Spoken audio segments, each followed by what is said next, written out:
नमस्कार सभी को गुड आफ्टरनून। सभी का इकोनॉमिक्स की क्लास में स्वागत है। सभी का इकोनॉमिक्स की इस महत्वपूर्ण क्लास में स्वागत है। इससे पहले वाली क्लास में हमने ये देख लिया था कि जीएसटी कैसे लगती है, जीएसटी डिस्ट्रीब्यूटिंग क्या होता है। जीएसटी अलग अलग स्टेट में जो उत्पादन होता है या उपभोग होता है उसका डिस्ट्रीब्यूशन कैसे किया जाता है, जीएसटी का डिस्ट्रीब्यूशन कैसे होता है, नेक्स्ट क्लास में देख लिया था। इससे पहले वाली क्लास में हमने देखा था। आज की क्लास में देखते हैं जीएसटी स्लैब क्या होता है। What is GST slab? GST slab, GST slab क्या होता है? जीएसटी स्लैब क्या होता है? सुनना, अलग अलग वस्तुओं पे अलग अलग जीएसटी लगता है। अलग अलग वस्तु पे अलग अलग जीएसटी लगता है। अलग अलग वस्तुओं पे जीएसटी, अलग अलग वस्तुओं पे अलग अलग जीएसटी बोल रहे हैं, समझ लेना यार, लगता है अलग अलग वस्तुओं पे अलग अलग जीएसटी लगता है। अलग अलग परसेंटेज के हिसाब से जीएसटी लगता है। किसी पे 0% लगता है, किसी पे 5% लगता है, किसी पे 12, किसी पे 18, किसी पे 28। ये जीएसटी का जो परसेंटेज होता है ये होता है 0%, 5%, 0%, 5%, 12, 18, 28, 12, 18, 28। अब 0% किस पे लगता है और 28 किस पे लगेगा? किस पे 12 लगेगा, किस पे 5 लगेगा? देखना, जो खुली वस्तुएं होती हैं, जो खुली वस्तु होती हैं, जो खुली वस्तु होती हैं, जो खुली वस्तु होती है, जैसे दूध पे कितने परसेंट जीएसटी? 0%। ठीक। खुला जो दूध होता है जिसे हम खरीदने जाते हैं, जो खुला दूध होता है उस पे 0% जीएसटी। पैकेट वाली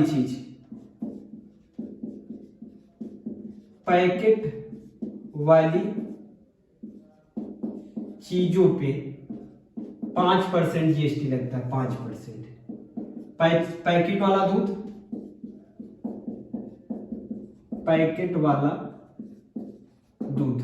पैकेट वाले दूध पे कितने परसेंट जीएसटी लगेगा? 5%।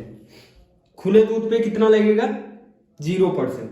खुले दूध पे 0%, पैकेट वाले दूध पे सिर्फ पैकेट वाला दूध ही नहीं, जितनी चीजें पैकेट में आती सब पे कितना लगता है? 5%। फिर देखना, 5% जीएसटी लगा पैकेट आइटम पे 5% जीएसटी लगता है। 0% जीएसटी खुले दूध पे, खुली चीजों पे 0%, 5% पैकेट वाली चीजों पे, फिर 12% जो महंगी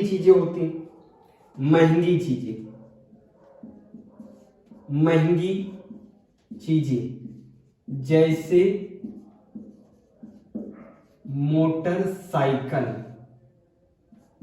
लिख लेंगे जिसको ना मोटरसाइकिल समझ में है, बाइक और स्कूटी जब आप खरीदने जाते हो उस पे कितना परसेंट लगता है? 12%। बाइक और स्कूटी पे 12% जीएसटी लगता है।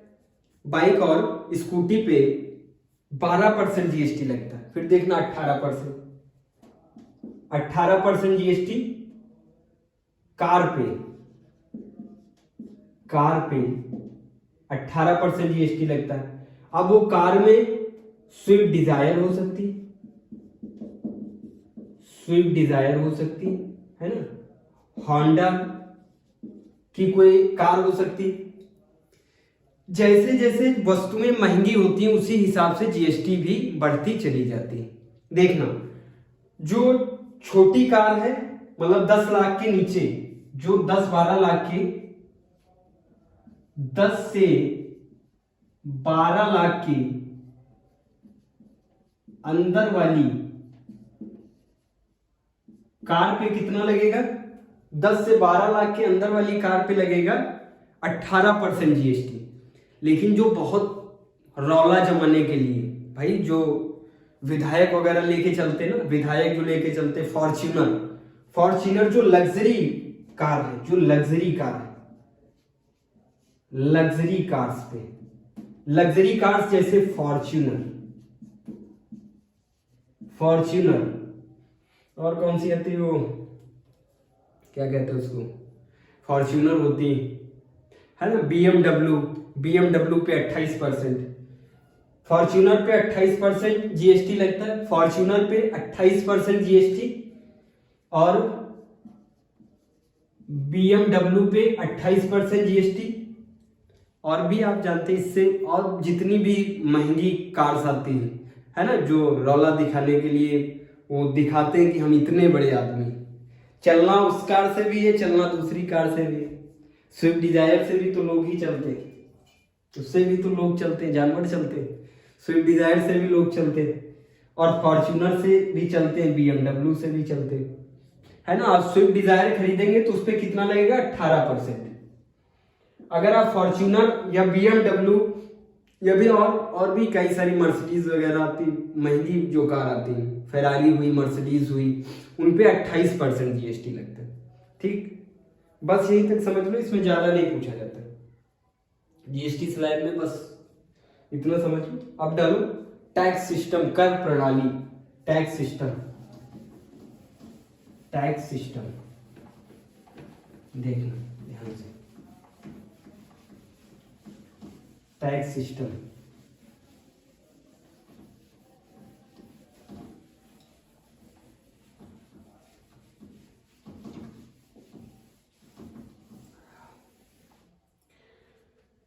हाँ,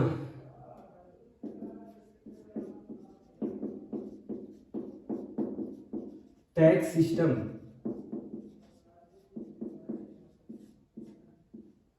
कर प्रणाली, टैक्स सिस्टम कर प्रणाली। टैक्स सिस्टम में हम 4 प्रकार के टैक्स देखते हैं, 4 प्रकार के टैक्स देखते हैं। पहला है अनुपातिक कर प्रणाली,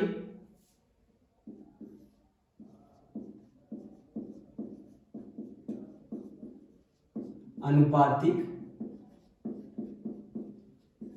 कर प्रणाली, अनुपातिक कर प्रणाली जिसको प्रोपोर्शनल टैक्स सिस्टम कहते हैं। दूसरा है प्रगतिशील टैक्स सिस्टम, प्रगतिशील कर प्रणाली।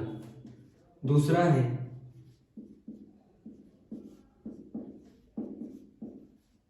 प्रगतिशील कर प्रणाली, प्रगतिशील प्रोग्रेसिव टैक्स सिस्टम, प्रगतिशील कर प्रणाली। फिर तीसरा है प्रतिगामी कर प्रणाली, प्रतिगामी कर प्रणाली, रिग्रेसिव टैक्स सिस्टम।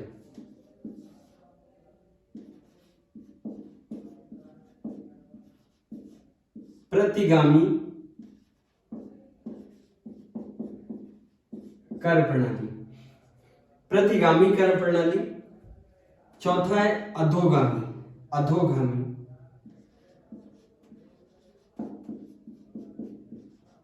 अधोगामी कर प्रणाली, अधोगामी कर प्रणाली। पहला है अनुपातिक कर प्रणाली जिसे कहते हैं proportional tax system, proportional tax system. इसको कहते हैं प्रोग्रेसिव, प्रोग्रेसिव टैक्स सिस्टम। फिर ये है प्रतिगामी कर प्रणाली, से कहते हैं रिग्रेसिव टैक्स सिस्टम।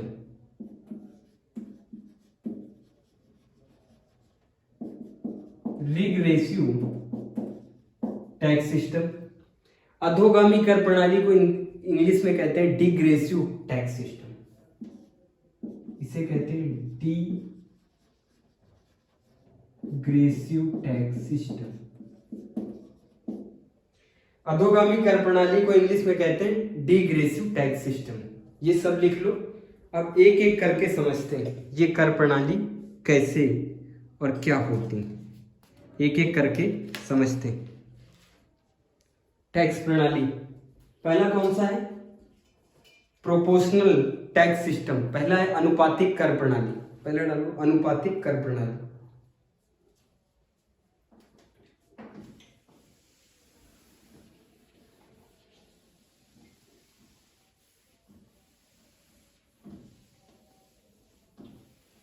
अनुपातिक कर प्रणाली। अनुपातिक कर प्रणाली। अनुपातिक कर प्रणाली क्या होता है? प्रोपोर्शनल टैक्स सिस्टम ऐसी कर प्रणाली जिसमें लोगों की आय कुछ भी हो, लोगों की आय कुछ भी हो, कर की एक दर निश्चित कर दी जाती है।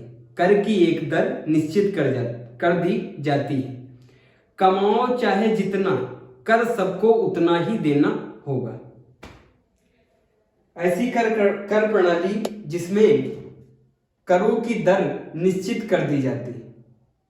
ऐसी कर प्रणाली जिसमें लोगों की आय कुछ भी हो, ऐसी कर प्रणाली जिसमें लोगों की आय कुछ भी हो, कर की एक दर निश्चित कर दी जाती है। उसमें चाहे हम हो और चाहे अंबानी। एग्जाम्पल मान लो ये हम है, ये हम है, नाम है करण मिश्र, भाई हम तो आम आदमी, आम आदमी, ठीक। तभी मान लो हम कितना कमा लेते होंगे भाई, आय चाहे जितनी भी हो, आय चाहे जितनी भी हो, मान लो हमने 1 लाख 10 लाख रुपए एक साल में कमाए, 10 लाख एक साल में, 10 लाख एक साल में कमाया, हमको देना पड़ा जीएसटी, हमको देना पड़ा जीएसटी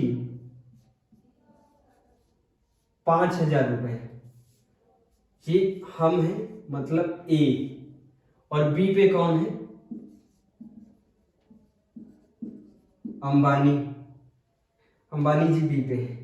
इन्होंने कमाया एक साल में, इन्होंने इनकी एक साल की कमाई, एग्जाम्पल ले रहे हैं, हमें नहीं पता कितनी होगी, 1,00,000 करोड़, 1,00,000 करोड़ इनकी देखो कमाई, 1,00,000 करोड़ एक साल में कमा रहे हैं। कौन? अंबानी जी। इनको कितना जीएसटी लगेगा? इनको कितना जीएसटी लगेगा? सेम 5,000 रुपए, सेम 5,000 रुपए। इसे कहते हैं अनुपातिक कर प्रणाली, इसे कहते हैं अनुपातिक कर प्रणाली। कमाओ चाहे जितना भी, सबको उतना ही टैक्स देना होगा, सबको उतना ही टैक्स देना होगा। इसे अनुपातिक कर प्रणाली कहते हैं। देखो हम कितना कमा रहे हैं? 10 लाख रुपए। फिर मान लो यहाँ पे कोई है जिसका नाम है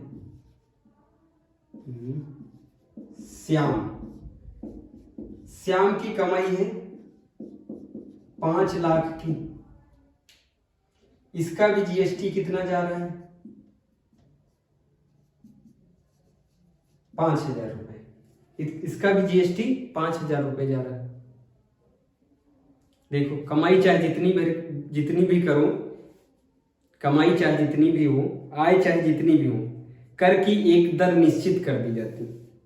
इसे ही कहते हैं प्रोपोर्शनल टैक्स सिस्टम, अनुपातिक कर प्रणाली, अनुपातिक कर प्रणाली।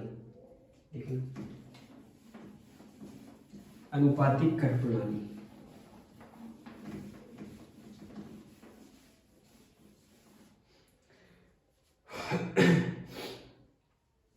ऐसी कर प्रणाली जिसमें लोगों की आय कुछ भी हो, लोगों की आय कुछ भी हो, कर की एक दर निश्चित कर दी जाती है, कर की एक दर निश्चित कर दी जाती है।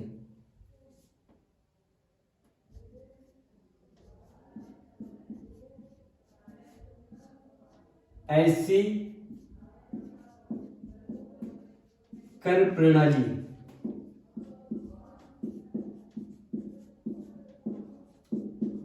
वे लोगों की आय कुछ भी हो, कर की एक दर कर की एक दर कर की एक दर निश्चित कर दी जाती है। इंसान कमाए चाहे जितना भी, उसको टैक्स उतना ही देना पड़ेगा। कर की एक दर निश्चित कर दी जाती है, मतलब कमाए चाहे जितना भी, कोई इंसान कमाए चाहे जितना भी, टैक्स उतना ही चुकाना पड़ेगा। अर्थात लिख सकते हैं, अर्थात कोई व्यक्ति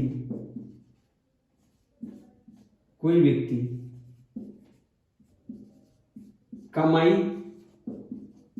चाहे जितनी करे, टैक्स निश्चित होता है। इसमें कमाई चाहे जितनी करे, टैक्स निश्चित होता है। इसे अनुपातिक कर प्रणाली कहते हैं। देखना इसका डायग्राम।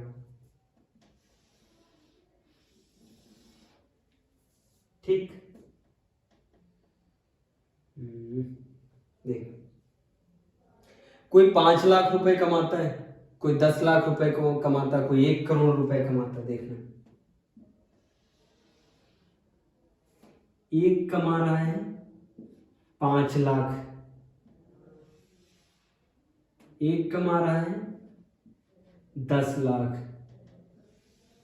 एक कमा रहा है 1 करोड़, एक कमा रहा है 10 करोड़, एक कमा रहा है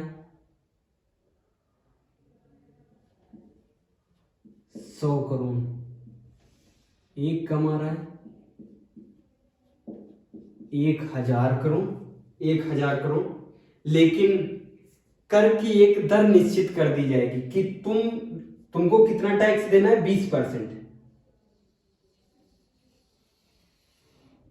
20%।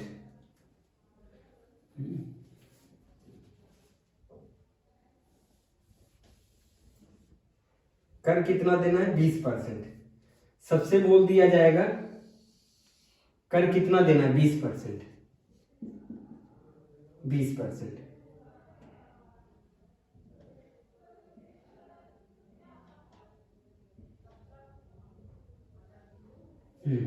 ये देखो, कमाए चाहे जितना भी, ये हो गई लोगों की आय,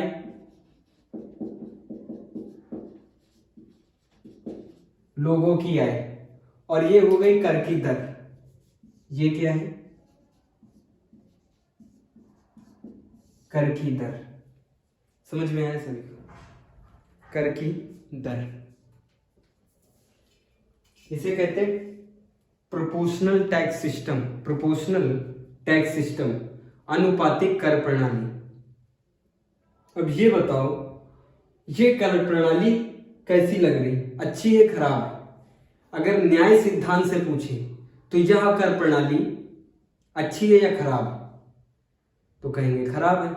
भाई हम तो कमा रहे 5 लाख रुपए, हम तो कमा रहे 5 लाख रुपए, हमको भी 20% देना पड़ रहा है। कोई कमा रहा है 1000 करोड़, उसको भी 20% देना पड़ रहा है। इस स्थिति में कम कमाने वालों के ऊपर दबाव जनरेट होता है, एक प्रभाव लगता है, और अधिक कमाने वालों पे कम प्रभाव लगता है। तो यह कर प्रणाली कैसी, गलत कर प्रणाली। इधर लिख देते, न्याय सिद्धांत के अनुसार यह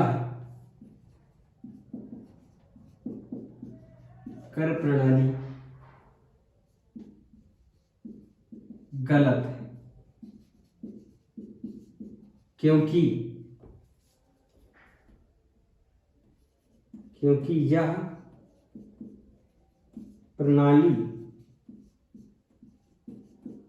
कम आय वालों पे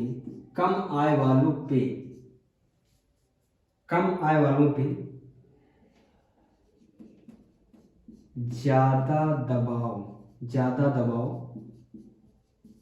बनाती। न्याय सिद्धांत के अनुसार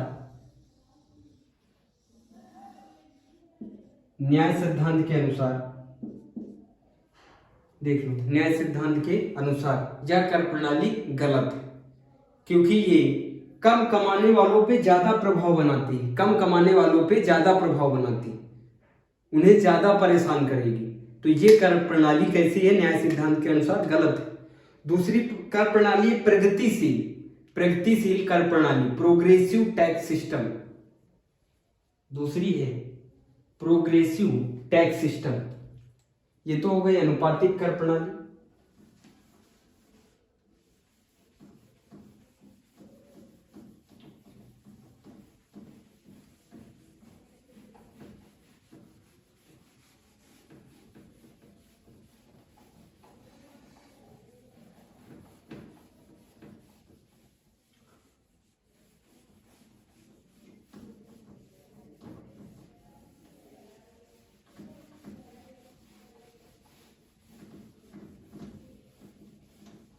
दूसरी है प्रोग्रेसिव टैक्स सिस्टम। दूसरा है प्रोग्रेसिव टैक्स सिस्टम, प्रगतिशील कर प्रणाली। ऐसी कर प्रणाली जिसमें लोगों की आय जैसे जैसे बढ़ती है, लोगों की आय में वृद्धि होती है, कर की दरों में भी वृद्धि होती जाती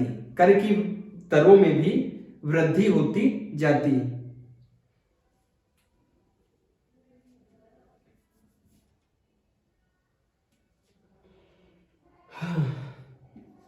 दूसरी है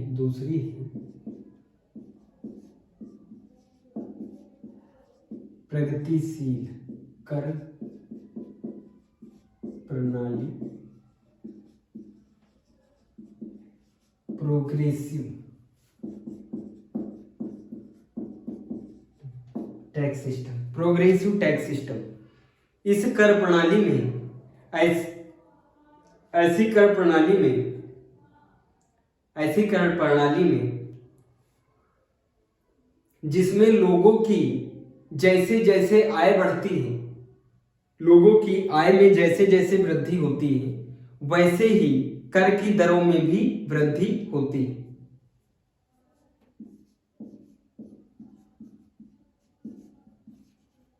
ऐसी कर प्रणाली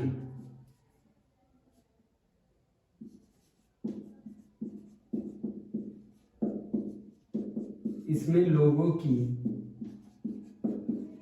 आय में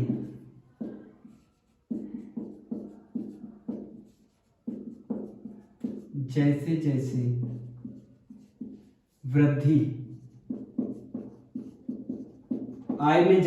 वृद्धि होती है, जैसे जैसे आय में वृद्धि होती है,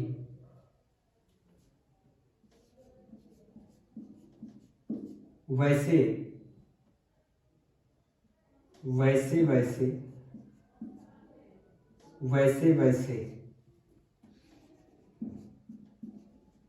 कर की दरों में भी वृद्धि होती जाती है। कर की दरों में भी वृद्धि होती जाती है। ये वाली समझ में आ रही है? अनुपातिक कर प्रणाली में एक कर की दर निश्चित कर दी जाती है। अनुपातिक जो इससे पहले पढ़ाई थी, अनुपातिक कर प्रणाली में करों की दर निश्चित कर दी जाती है। आप कमाए चाहे जितना भी, एक आम आदमी को भी उतना ही टैक्स देना पड़ेगा जितना अंबानी जी को टैक्स देना पड़ता। वो हो गई proportional tax system, proportional tax system. ये क्या है? प्रगतिशील, progressive tax system. Progressive tax system में इसमें आपको मजा आ रहा होगा कि भाई हम कम कमाएंगे तो कम टैक्स देंगे, जो ज्यादा कमाएगा वो उतना ही ज्यादा देता चला जाएगा। देखना इसका ग्राफ क्या कहता है, इसका ग्राफ क्या कहता है, जैसे जैसे आय बढ़ेगी, नीचे लिख देते हैं लोगों की आय,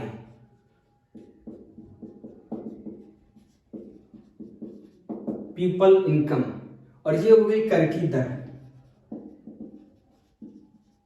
कर की दर। देखना 5 लाख रुपए है, किसी की 5 लाख रुपए कमाई है, किसी की 5 लाख है तो उस पे लग रहा है 10%, ठीक। किसी की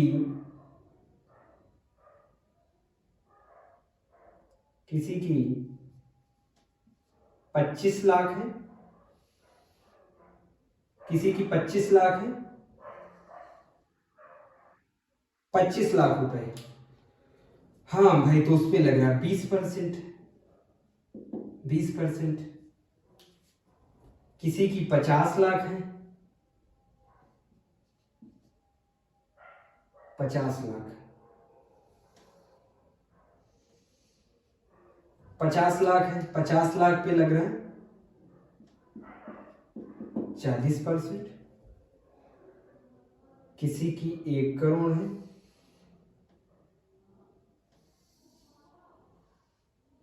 1 करोड़ वाले पे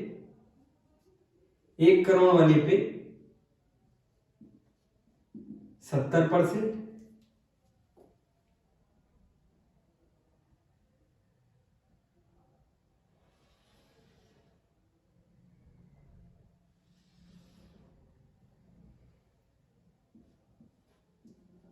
दस करोड़ वाले पे 80%, 50 करोड़ वाले पे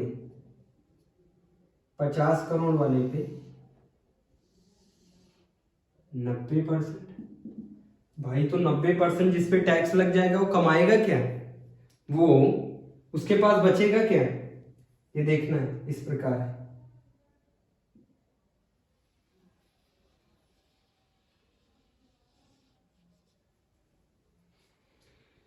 ये कौन सा है, progressive tax system, progressive tax system. ऐसे में निवेशकर्ता, इस स्थिति में निवेशकर्ता निराश होगा। इस स्थिति में जो बड़े बिजनेसमैन हैं वो निराश होंगे, वो तो कहेंगे जितना ज्यादा हम उत्पादन करेंगे, जितना ज्यादा हमारी आय बढ़ेगी, उतना ज्यादा हमको सरकार को टैक्स देना पड़ेगा, तो वो अपना उत्पादन ही कम कर देंगे।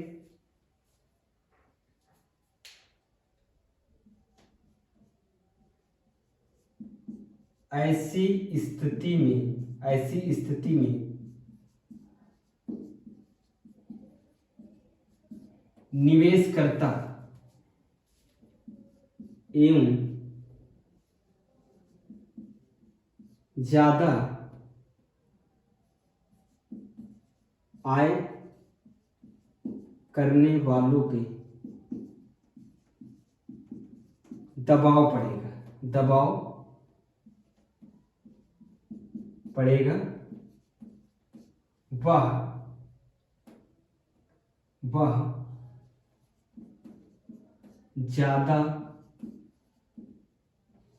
ज्यादा निवेश व उत्पादन नहीं करेंगे, वह ज्यादा निवेश व उत्पादन नहीं करेंगे, जिससे देश पे प्रभाव पड़ेगा। कम उत्पादन होगा तो देश पे प्रभाव पड़ेगा। यह स्थिति भी नहीं सही है। न्याय सिद्धांत के अनुसार वृद्धि के साथ साथ कर की दरों में वृद्धि होती जाएगी। ऐसे में अधिक आय प्राप्त करने वाले निवेशकर्ता के लिए अनुचित है। न्याय सिद्धांत के अनुसार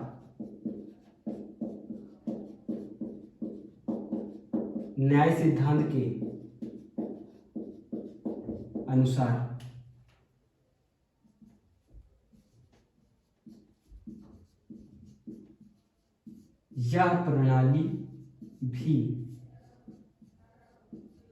गलत है, क्योंकि जब ज्यादा निवेश, जैसे जैसे उसकी आय बढ़ेगी वैसे वैसे तो उसको टैक्स उसका बढ़ता जाएगा। एक स्थिति ऐसी भी आ सकती है जब उसको 90% और 95% टैक्स देना पड़ेगा, तो 10% ही उसके पास बचेगा। उसकी मेहनत का फिर फायदा क्या है? उसका निवेश करने से फिर फायदा क्या है? उसका बाजार में पैसा फेंकने से पैसा क्या, सारा पैसा तो सरकार के पास चला जाएगा। इस स्थिति में उत्पादनकर्ता निराश होगा और उत्पादन करना बंद कर देगा। ये मार्कर कंपनी किसी ने खोली, बहुत मार्कर की कंपनी चल गई, बहुत मार्कर की कंपनी चल गई, उसकी आय में वृद्धि होने लगी, वैसे वैसे टैक्स में वृद्धि होने लगी। मेहनत वो कर रहा है, मार्कर वो बना रहा है, मार्केट में वो भेज रहा है, और सारा पैसा किसको देना पड़ेगा? सरकार के पास ज्यादा से ज्यादा टैक्स चला जाएगा।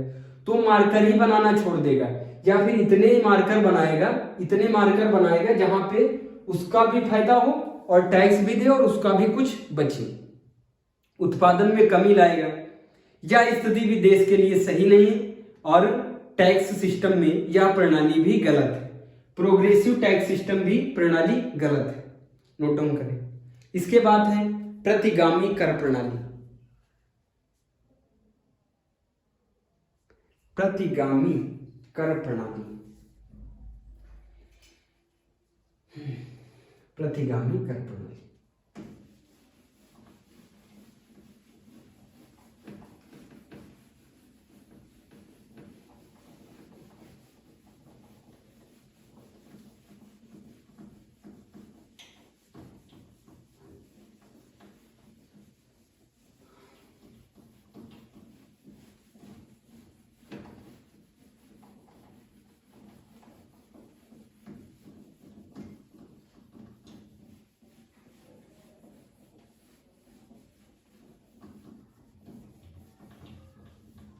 प्रतिगामी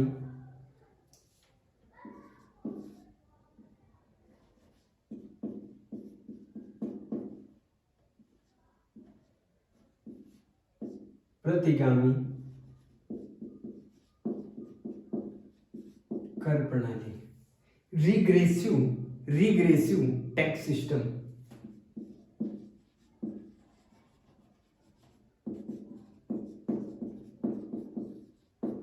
रिग्रेसिव टैक्स सिस्टम, प्रतिगामी कर प्रणाली, ऐसी कर प्रणाली जिसमें आय में वृद्धि के साथ कर की दरों में कमी हो, आय में वृद्धि के साथ कर की दरों में कमी हो, अर्थात जितना अधिक आय उतना कम कर और जितनी कम आय उतना अधिक कर, उल्टा रिग्रेसिव कर प्रणाली।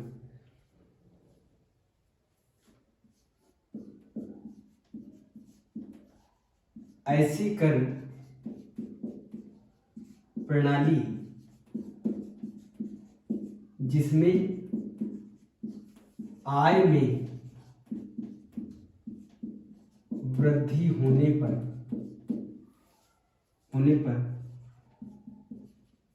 कर की दरों में कमी हो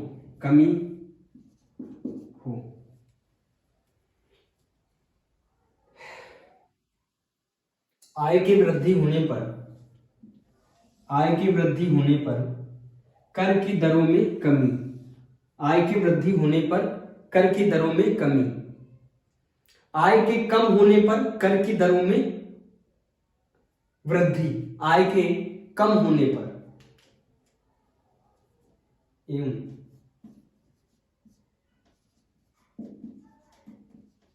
आय के कम होने पर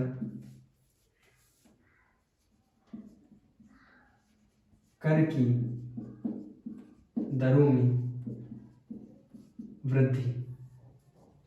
ऐसे भी लिख सकते हैं अर्थात जितनी अधिक आय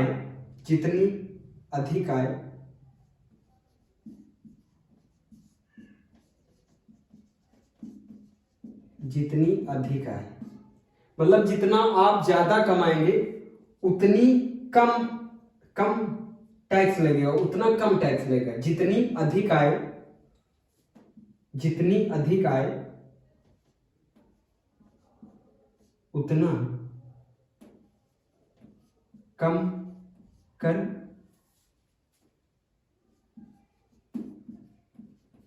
जितनी कम आय उतना अधिक कर, उतना अधिक कर। उल्टा सिस्टम है, ज्यादा कमाने वाले को कम टैक्स देना पड़ेगा, कम कमाने वाले को ज्यादा टैक्स देना पड़ेगा। ज्यादा कमाने वाले को कम टैक्स देना पड़ेगा, कम कमाने वाले को ज्यादा टैक्स देना पड़ेगा। ऐसी कर प्रणाली को प्रतिगामी कर प्रणाली कहते हैं, रिग्रेसिव टैक्स सिस्टम कहते हैं। देखना,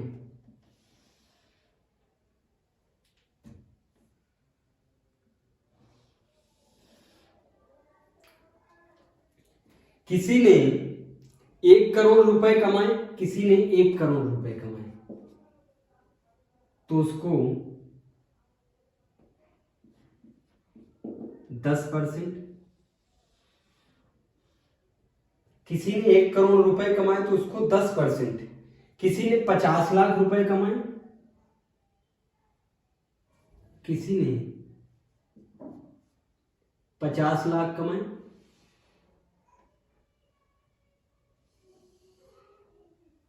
किसी ने 50 लाख कमाए उसको 20%, किसी ने 50 लाख रुपए कमाए उसको 20%, किसी ने 25 लाख रुपए कमाए,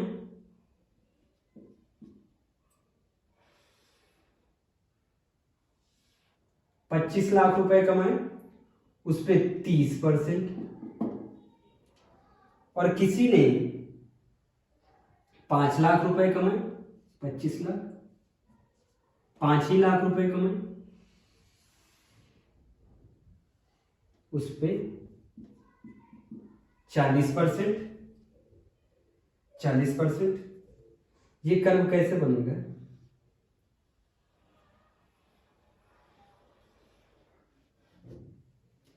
ये ऐसा होगा, कर प्रणाली ऐसी होगी, ये कुछ ऐसी है।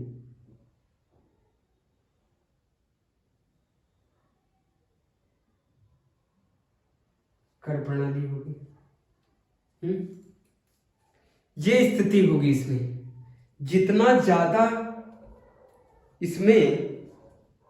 ज्यादा इंसान कमाएगा उतने कम पैसे देने पड़ेंगे सरकार को, और जितना ज्यादा कमाएगा उतने कम देने पड़ेंगे, जितना कम कमाएगा उतना ज्यादा देना पड़ेगा। देखना, न्याय सिद्धांत के अनुसार तो ये गलत है। न्याय सिद्धांत के अनुसार दो इसमें पॉइंट है, 2 पॉइंट देखना।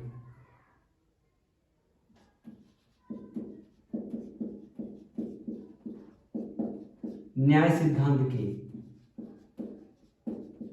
अनुसार एक है पॉजिटिव पॉइंट। पॉजिटिव पॉइंट क्या है? जब ये स्थिति होगी तो निवेशकर्ता ज्यादा निवेश करेगा। हर इंसान सोचेगा कि ज्यादा कमाए तो कम टैक्स देना पड़ेगा। हर इंसान यही तो सोचेगा, कम टैक्स देना पड़े तो मेहनत करेगा ज्यादा कमाने के लिए, ज्यादा कमाने के लिए। बड़े उद्योगपति पर कम टैक्स होगा तो ज्यादा बचत करेगा, ज्यादा बचत करेगा तो ज्यादा निवेश करेगा, ज्यादा निवेश करेगा तो ज्यादा उत्पादन होगा। देखना पॉजिटिव पॉइंट क्या है। बड़े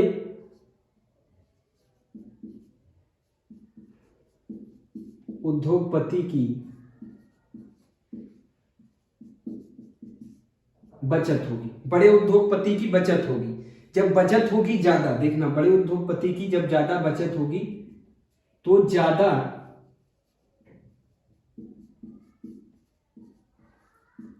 निवेश करेगा, ज्यादा निवेश करेगा तो ज्यादा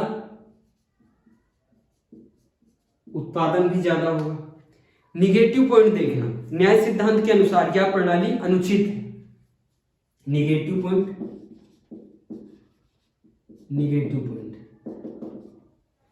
ऐसी स्थिति में तो वो जो जिसका उत्पादन नहीं हो पा रहा, जिसकी आय नहीं बढ़ पा रही, कम आय है, वो तो टूट जाएगा, वो तो एकदम टूट जाएगा। उसके लिए क्या है? निगेटिव पॉइंट है।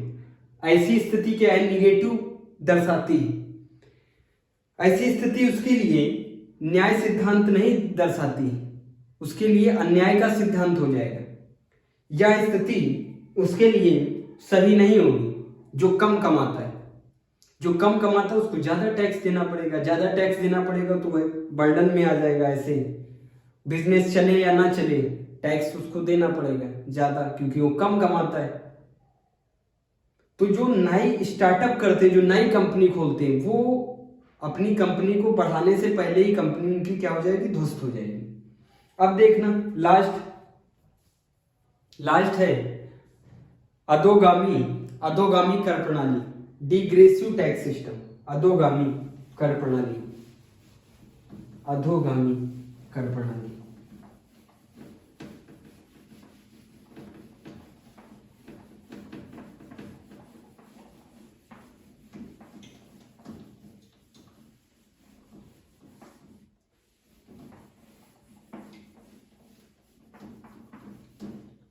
अधोगामी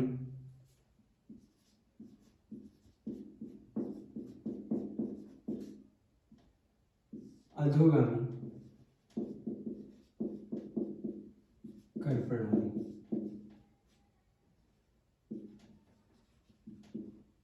डिग्रेसिव टैक्स सिस्टम, अधोगामी कर प्रणाली। ऐसी कर प्रणाली जिसमें आय में वृद्धि के साथ साथ कर की दरों में वृद्धि होगी, परंतु एक सीमा के बाद कर की दर क्या हो जाएंगी, स्थिर हो जाएंगी, फिक्स हो जाएंगी। उसे अधोगामी कर प्रणाली कहते हैं। देखना, ऐसी कर प्रणाली जिसमें आय के साथ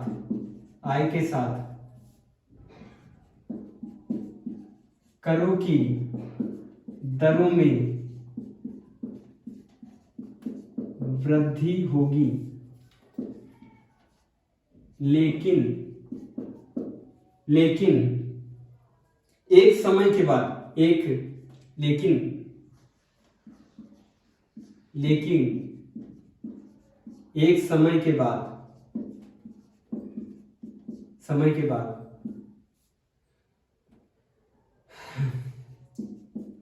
करों की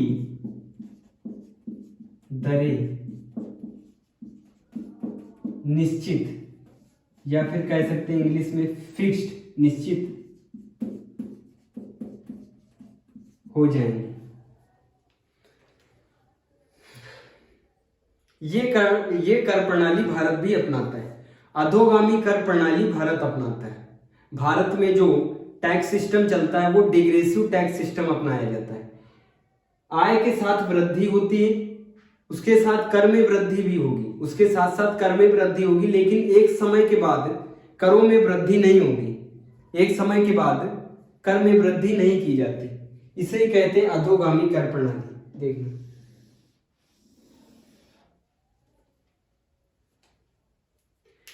किसी ने 5 लाख रुपए कमाए, उसमें 5%,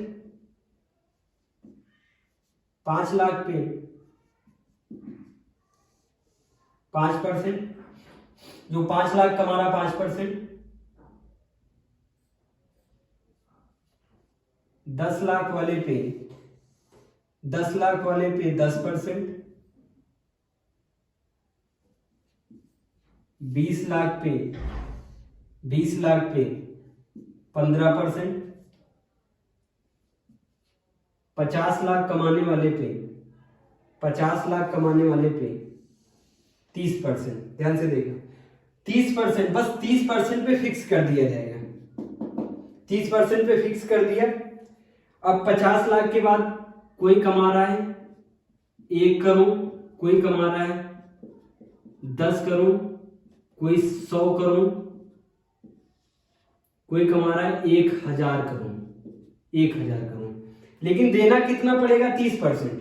बस यहीं से क्या कर दिया, फिक्स। ये लाइन सीधी जाएगी, यहीं से फिक्स हो गया। अब टैक्स उतना ही पड़ेगा, निवेशकर्ता कमाए चाहे जितना, बिजनेसमैन की कमाई चाहे जितनी हो, इस स्थिति पे आके टैक्स की दरें क्या हो जाएंगी, फिक्स। टैक्स की दरें फिक्स हो जाएंगी। देखो कुछ समय तक बढ़ा, 5 लाख था तो 5%, 10 लाख हुआ 10%, 20 लाख पे 15%, 50 लाख पे 30%। लेकिन 50 लाख के बाद कर की दरें क्या हो गई? फिक्स। कर की दरें कैसी हो गई? फिक्स। अब वो 1 करोड़ कमाए, 1000 करोड़ कमाए, 50,000 करोड़ कमाए, 1 लाख करोड़ कमाए, लेकिन टैक्स उस पर फिक्स ही पड़ेगा। अंबानी जी चाहे जितना कमाए, अंबानी जी चाहे जितना कमाए, एक फिक्स रेट पे ही वो टैक्स देते हैं। ऐसा नहीं वो जितना ज्यादा कमाएंगे उतना ज्यादा टैक्स पड़ेगा। एक फिक्स टैक्स होता है, उस फिक्स टैक्स के बाद ज्यादा नहीं पड़ता है। 50 लाख तक टैक्स बढ़ा, 50 लाख के बाद वो चाहे जितना कमाए फिर टैक्स नहीं बढ़ेगा। भारत में यही कर प्रणाली अपनाई जाती है। भारत में यही कर प्रणाली अपनाई जाती है। न्याय सिद्धांत के अनुसार सबसे सुटेबल है। न्याय सिद्धांत के अनुसार डिग्रेसिव टैक्स सिस्टम सबसे सही टैक्स सिस्टम है। यही अपनाया गया है और इसी के अकॉर्डिंग सबको टैक्स पड़ता है। न्याय सिद्धांत के अनुसार यह कर प्रणाली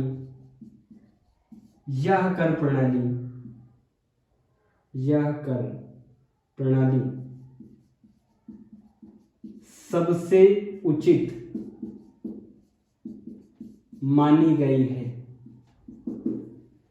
उचित मानी गई है। ये हो गया आपका टैक्स। जितना भी टैक्स का टॉपिक था, चैप्टर स्टार्ट किया था टैक्स कर वाला।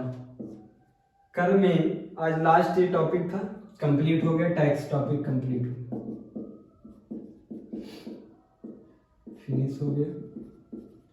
अब नेक्स्ट इकोनॉमिक्स में जब लेक्चर लेंगे तो दूसरा टॉपिक लेंगे, या तो बजट लेके आएंगे, बजट पढ़ाएंगे, या फिर और कोई टॉपिक लेंगे। बैंक सिस्टम हो गया, और कोई टॉपिक आ सकता है। यहां तक नोट डाउन कर लो। आज ये पूरा कंप्लीट हो गया। जीएसटी इसमें समझाया, टैक्स बताया, टैक्स स्लैब बताया, टैक्स सिस्टम बताया, जीएसटी के प्रकार बताया, जीएसटी कहाँ कहाँ कैसे कैसे लगता, सब पूरा कंप्लीट करा दिया। इससे ज्यादा किसी एग्जाम में नहीं पूछा जाता है। ज्यादा जिसको पढ़ने की जरूरत हो वो रमेश सिंह की किताब पढ़ सकता है। रमेश सिंह की किताब आती आईएएस पीसीएस के लिए, आईएएस के लिए, वो पढ़ सकते हैं। उसमें भी इससे ज्यादा नहीं डिटेल में दिया गया। इतना इनफ है, नोट डाउन कर ले।